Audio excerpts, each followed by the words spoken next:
Hi hello బాగున్నారా? ఈరోజు సింపుల్గా గోంగూర పప్పు ఎలా చేసుకోవాలో చూద్దాం. గోంగూర పప్పు చాలా టేస్టీగా ఉంటుంది. చపాతీలోకి, పూరీలోకి, అన్నంలోకి చాలా బాగుంటుంది. గోంగూర మంచిగా ఒలిచి కడిగి తరిగి పక్కన ఉంచాను.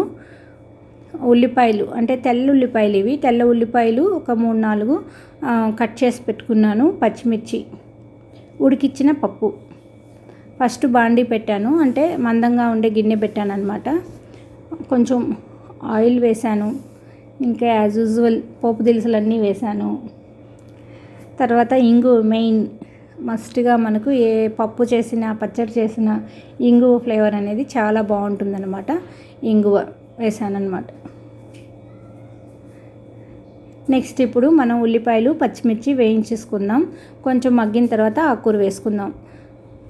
పచ్చిమిర్చి శాతం ఎక్కువ వేసాను. గోంగూర పప్పుకి కారం అనేది కావాలి కదా, ఎండు కారం కన్నా పచ్చిమిర్చి కారంతో చాలా టేస్టీగా ఉంటుందన్నమాట. అందుకని 8-9 పచ్చిమిర్చి దాకా వేసాను. ఇవి తెల్ల ఉల్లిపాయలు అన్నమాట. ఇప్పుడు సూపర్ మార్కెట్లో దొరుకుతున్నాయి కదా, అటు సైడు మా ఊరి సైడు అంటే చిన్న చిన్నవి బాగుంటాయి. అవి సాంబార్లో వేసుకోవడానికి, ప్లస్ అలాగే ఉల్లిపాయ కర్రీ చేసుకోవడానికి కూడా చాలా బాగుంటుంది. ఉల్లిపాయ కూర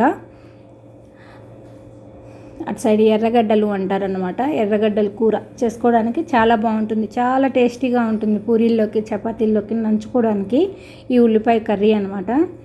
ఇక్కడ దొరకవు, పెద్ద పెద్దగా ఉంటాయి, నాకంత టేస్ట్ అనిపించదు.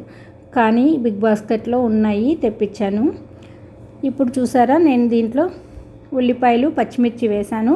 కొంచెం వేగిన తర్వాత గోంగూర వేసేస్తున్నాను. ఇది 50 రూపీస్ గోంగూర అనమాట. ఎంత కొంచెం వచ్చిందో చూసారా. మంచిగా కడిగాను, 3-4 సార్లు కడగాలి, ఇసుక అనేది ఉంటుంది. తర్వాత తరిగి ఉంచాను. కుక్కర్లో ఉడికిచ్చిన పప్పు అనమాట. ఇప్పుడు కల్లుప్పు వేసాను అనమాట. పప్పులు, పులుసు, చారు ఇట్లాంటివి చేసినప్పుడు మనం కల్లుప్పు వేసుకుంటే కరిగిపోతుంది. ఫ్రై వేసేటప్పుడు నార్మల్ ఉప్పు వాడతాను అనమాట. ఇప్పుడు మంచిగా మనం కలిపేసుకుని మూత పెట్టి ఉంచుదాం.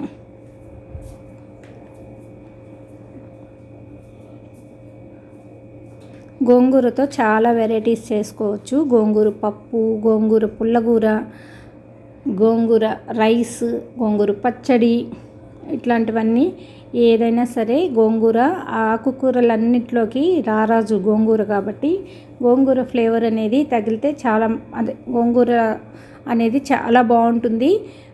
గోంగూర పులుపు అన్నిట్లో ఇప్పుడు మనం ఆకుకూరలు వేసుకొని చేసేటప్పుడు పాలకూర కానీ, చుక్కకూర కానీ, చుక్కకూర ఆల్రెడీ పులుపు ఉంటుందిలేండి. పాలకూర కానీ, మెంతికూర కానీ చేసుకునేటప్పుడు ఒక పిడికెడు గోంగూర అనేది దాంట్లో వేసుకుంటే మనకు పులుపు యాడ్ అవుతుంది. వేరే చింతపండు వాడక్కర్లేదన్నమాట. ఇప్పుడు గోంగూర బాగా వేగిన తర్వాత నేను పప్పు పైన వేసేసి మూత పెట్టి ఉంచాను అనమాట. ఆ వేడికి మగ్గిపోతుంది. చూసారా, ఆల్మోస్ట్ గోంగూర బాగా ఉడికిపోయిందనమాట. ఇప్పుడు మంచిగా కలిపేసి, ఉప్పు ఆల్రెడీ వేసాము, కారము అట్లాంటివి వేసేసి మళ్ళీ మూత పెట్టి ఉంచుదాం.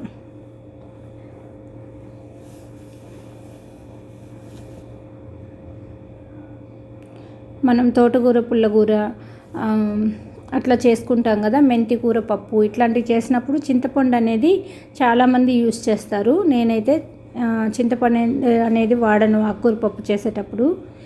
ఏ పప్పు ఆ ఫ్లేవర్ అనేది తగలాలన్నమాట. అట్లాగే పప్పు లాగానే చేస్తాను, అంటే కమ్మగా ఉండేటట్టు చేస్తాను. పులుపు వేస్తే కొంచెం ఎక్కువ క్వాంటిటీ అవుతుంది, తినడం తక్కువ అయిపోతుంది అనమాట. కమ్మగా ఉంటే ఎక్కువ వేసుకొని తింటారు కదా అన్నంలోకి అనేసి నేను అట్లా చేస్తాను. అలాంటప్పుడు మనము మెంతి కూర చేసినప్పుడు కొంచెం చేదు ఉంటుంది కాబట్టి ఒక పిడికెడు, అంటే ఒక కట్ట గోంగూర కానీ వేసామంటే మనం దాంట్లో బాగుంటుంది, మంచి టేస్ట్ అనేది ఉంటుంది.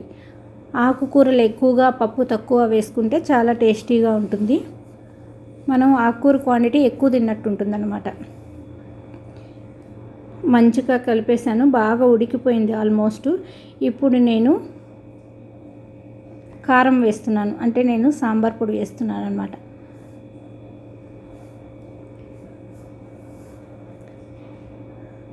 విడిగా ఎండుమిర్చి కారం అనేది చేసుకోవాలి, మిక్సీ పట్టాలి.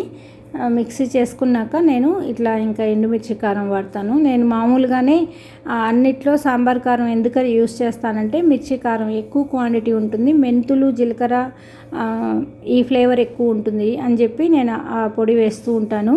పప్పు అనేది మంచి స్మెల్ అనేది వస్తుందన్నమాట సాంబార్ పొడి అనేది వేస్తే. చూసారా ఆల్మోస్ట్ ఉడికిపోయింది. ఈ సమయంలో ఎందుకంటే గోంగూర మనం కట్ చేసినా కూడా కొంచెం తీగలు అనిపిస్తే, ఒకవేళ అంటే ఆకుకూరలు ఏదేసినా అలాగే అనిపిస్తుంది కదా, కొంతమంది ఆకుకూర పక్కన తీసేస్తారు. మనం చేసుకుందే ఆకుకూర పప్పు అలా పక్కన అడ్డం వచ్చింది కదా అన్నంలో కలిపేటప్పుడు అని పక్కన పెట్టేస్తారని నేను ఇట్లా చేస్తానన్నమాట. ఇట్లా స్మాష్ చేసేస్తే చూసారా పప్పు అనేది మంచిగా అంటే ఆకుకూర అనేది నలిగిపోతుంది. ఇప్పుడు మనం పచ్చిమిర్చి వేసాం కదా, ఆ పచ్చిమిర్చి కూడా బాగా నలిగిపోతుంది, తెలీదు, మనం తినేస్తాం అన్నమాట. మంచిగా కలుపుకుంటే అది ప్రత్యేకంగా కనిపించదు కాబట్టి తీసి పెట్టాము, తినేస్తాం. పచ్చిమిర్చి కారం ఎప్పుడైనా మంచిదే అన్నమాట. ఎండుమిర్చి కారం కంటే పచ్చిమిర్చి కారం మంచిది. మంచిగా మిక్స్ చేసేసాను. ఇప్పుడు మనం